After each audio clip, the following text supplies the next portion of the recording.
5 minuto kasama si Jesus sakramentado. Sa ngalan ng Ama at ng Anak at ng Espiritu Santo.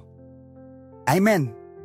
Minamahal na Jesus, bilanggo ng pag-ibig, pinabayaan sa maraming tabernakulo at kinalimutan ng marami sa aming mga kapatid. Ikaw, ang mabuting Jesus, patuloy na naghihintay ng matiyaga, ng may sukdulang pag-ibig sa aming pagdalaw.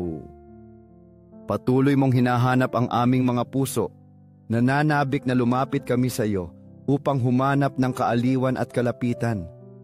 Madalas, kami ay abala, nabibitag sa kaguluhan ng aming mga pang-araw-araw na gawain. Nang hindi nagbibigay ng oras o pagkakataon upang huminto at pahalagahan ang labis na pag-ibig na iniaalok mo sa amin sa bawat Eukaristya. Panginoon ng tabernakulo, dagdagan mo ang aming pananampalataya. Palakasin mo ang aming espiritu upang makilala namin ang iyong tunay at nagbabagong presensya sa Eukaristya. Panginoon ng awa, gawin mo kaming matutong maging maawain. Mamuhay tulad ng ginagawa mo sa amin. Nagpapalaganap ng kabutihan at kapatawaran sa iba. Panginoon ng katotohanan, liwanagan mo ang aming mga puso at gabayan mo kami sa landas ng kabutihan. Turuan mo kaming mamuhay ayon sa iyong halimbawa at iyong salita.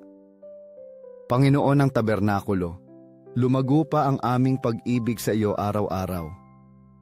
Naway ang aming buhay ay maging patuloy na pagsamba at pasasalamat para sa lahat ng ginagawa mo para sa amin, para sa bawat sakripisyo at para sa bawat gawa ng walang hanggang pag-ibig.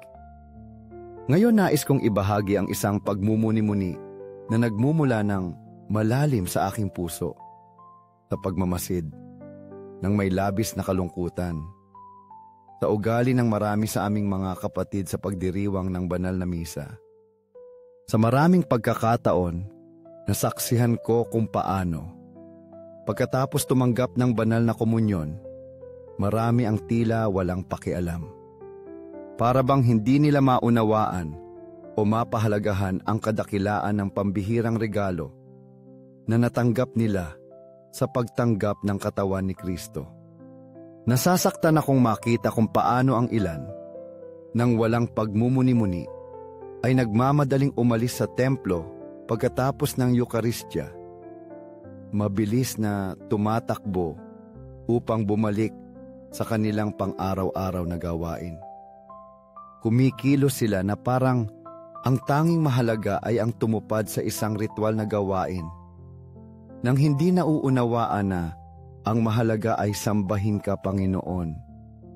Ang halaga ng sakramentong ito ay hindi nakasalalay sa simpleng pagtanggap nito, kundi sa malalim na personal na pakikipagtagpo sa iyo, ang Panginoon ng buhay, na nagbibigay ng iyong sarili sa bawat Eukaristya upang kami ay mabago at mapabanal.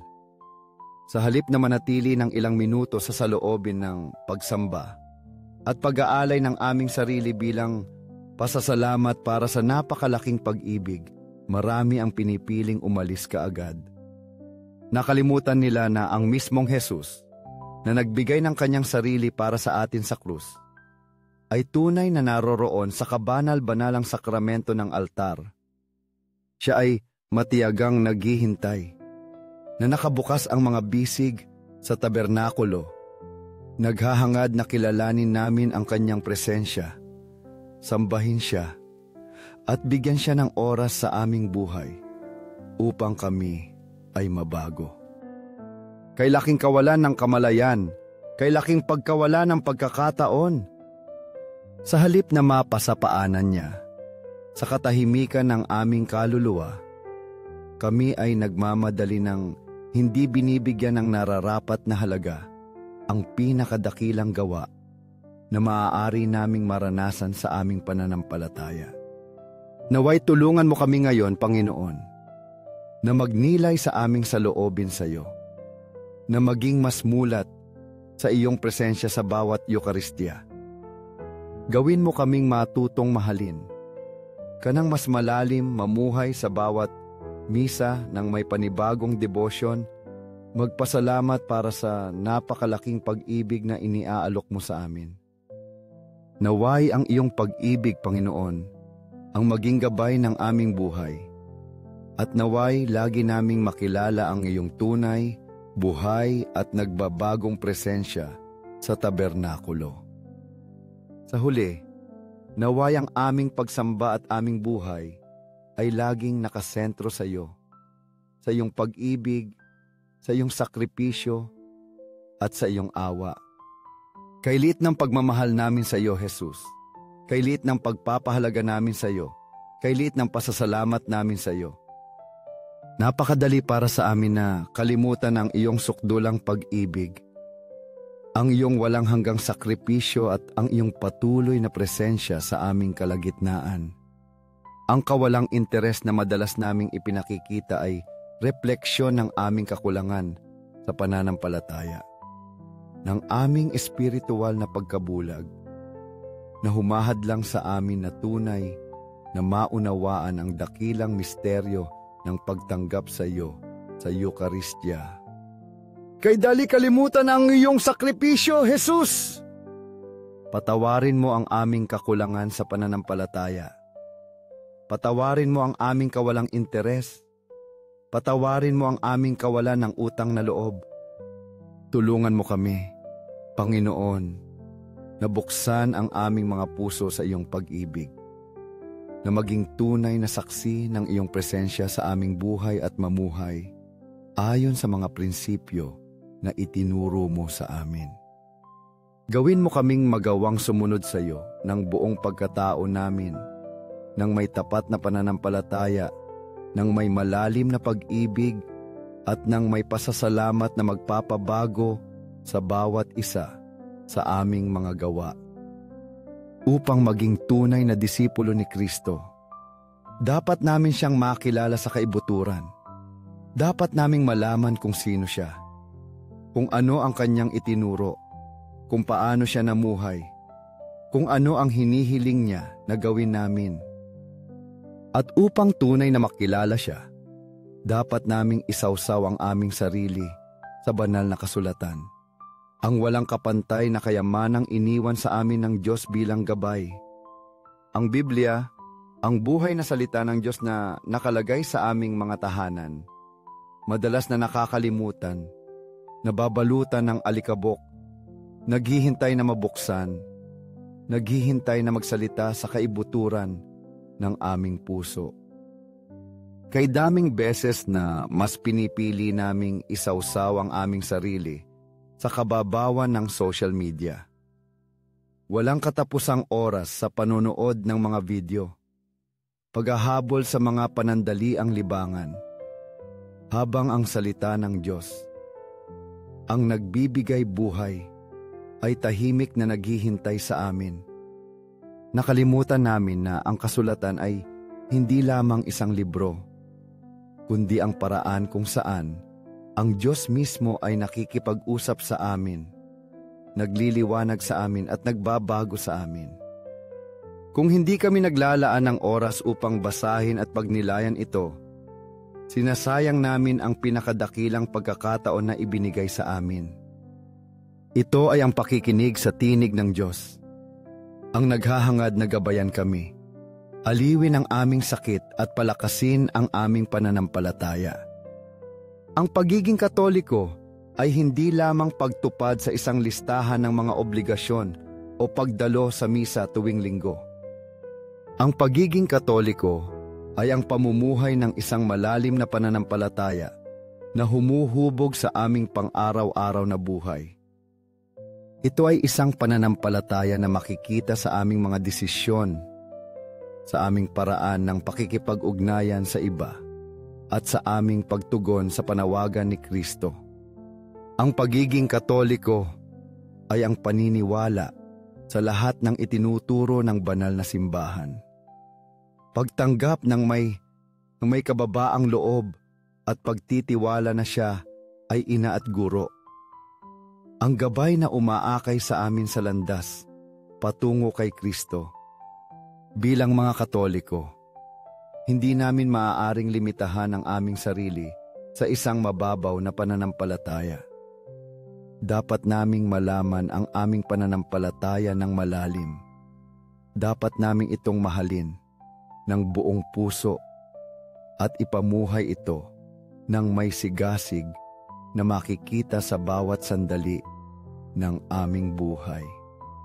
Ang simbahan ay naghahatid sa amin ng aral na iyon na matapat na pinangalagaan mula pa noong panahon ng mga apostol, isang aral na hindi binago o binaluktot sa paglipas ng mga siglo. Sa kayamanang iyon ng pananampalataya, naroon ang mga pangunahing katotohanan na hindi namin dapat kalimutan, na ang Diyos ay iisa at tatlo, na si Hesukristo ay tunay na Diyos at tunay na tao. Bukod pa rito, siya ay naroroon sa tinapay at alak na kinonsagra sa Eukaristya. At ang simbahan ay may banal na awtoridad na magturo, gumabay at magdala sa atin patungo sa kaligtasan. Ang panawagan na maging disipulo ni Kristo ay isang hamon na nag-aanyaya sa amin na lampasan ang aming kaginhawahan, na lumampas sa kung ano ang iniaalok ng lipunan sa amin bilang mga modelo ng tagumpay at kaligayahan. Ito ay isang panawagan na mamuhay ng may layunin, na ilagay ang aming buhay sa mga kamay niya na nagmahal sa amin ng sukdulan. Jesus, ikaw na nagbigay ng iyong buhay para sa amin. Tulungan mo kaming huwag maging walang pakialam sa iyong sakripisyo. Naway baguhin kami ng iyong pag-ibig. Himuking kami na maging mas mabuti, mas tapat sa aming pananampalataya, at mas malapit sa aming mga kapatid. Sa gayon lamang kami magiging tunay na tagasunod ng iyong pag-ibig at ng iyong aral. Sa gayon lamang namin masasabi ng may katapatan na kami ay iyong bayan, na kami ay nabubuhay ng may pag-asa sa iyong pangako, at na kami ay tapat na sumusunod sa iyo, ngayon at magpakailanman. Kapag hindi namin alam ang aming pananampalataya, kapag hindi namin nauunawaan ang itinuturo ng simbahan, nagpapadaig kami sa iba na nag-aalok sa amin ng mga doktrina na walang kumpletong katotohanan. Kung hindi namin alam ang bukal ng tubig na buhay na siyang aming pananampalatayang Katoliko, kung gayon naghahanap kami ng tubig sa mga bitak na balon na hindi kayang pawiin ang aming uhaw, dapat kaming maging matatag sa aming pinaniniwalaan. Nalalaman na ang simbahan ay haligi at saliga ng katotohanan at na sa kanya lamang namin matatagpuan ang kaligtasan. Ang simbahan ay ang bangka kung saan kami ligtas, ang kanlungan kung saan namin matatagpuan ang tunay na kapayapaan. Napakahalaga na maniwala kami at palalimin ang katotohanan ng tunay na presensya ni Jesus sa kabanal-banalang sakramento. Ang Eucharistia ay hindi isang simpleng simbolo o isang paalala ng ginawa ni Jesus sa huling hapunan. Ito ang tunay na presensya ni Kristo, ang kanyang katawan at kanyang dugo na ibinigay dahil sa pag-ibig sa amin. Ito ay isang katotohanan na dapat naming pahalagahan sa aming mga puso at dapat magpabago sa aming paraan ng pamumuhay. Ang puso ni Jesus na nag-aalab sa pag-ibig para sa amin ay nais kaming baguhin. Nais niya kaming mamuhay sa kanyang pag-ibig. Puso ni Jesus, sa iyo ako nagtitiwala. Nagtitiwala ako sa iyong awa. Nagtitiwala ako sa iyong walang hanggang pag-ibig na walang hangganan. Puso ni Jesus, nag-aalab sa pag-ibig para sa amin. Pagningasin mo ang aming mga puso sa iyong banal na apoy. Naway ang iyong walang hanggang pag-ibig ay tumagos ng malalim sa aming mga kaluluwa. At naway ang apoy na iyon ay hindi tumigil na magningas sa aming kalooban. Naglilinis at error. An internal error has occurred.